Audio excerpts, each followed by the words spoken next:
I think the biggest advice is, if it happens, especially in high school sports or in select sports, is that I don't feel, and this sounds awful, but I don't necessarily think that those coaches, whether it's on a select team or a high school team, I don't think they realize how severe it can impact them later in life.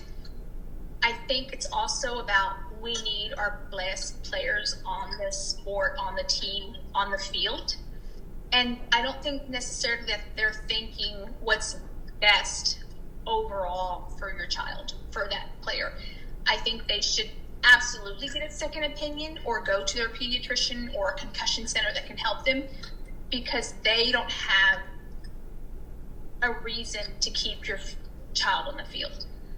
I was very upset that my son did pass the concussion test that they gave him on the field, and they let him back in the game.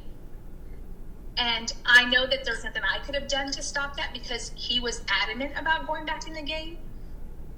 But I think if I were a coach, if I knew how severe that hit was, that I would not have allowed him to go back in the game. Maybe if that coach was a parent, maybe if that coach knew that my son's not going to get into college or live his life, or his income is not going to be based on sports ability, but actually on his education that he needs a brain for, I would tell parents to definitely seek that second opinion other than just from their sports doctor. I also think that a lot of parents on kids that I know, because both of my kids are active in sports, so I see a lot of kids have concussions. Parents are not firm enough with the darkness and the electronics and going back to school.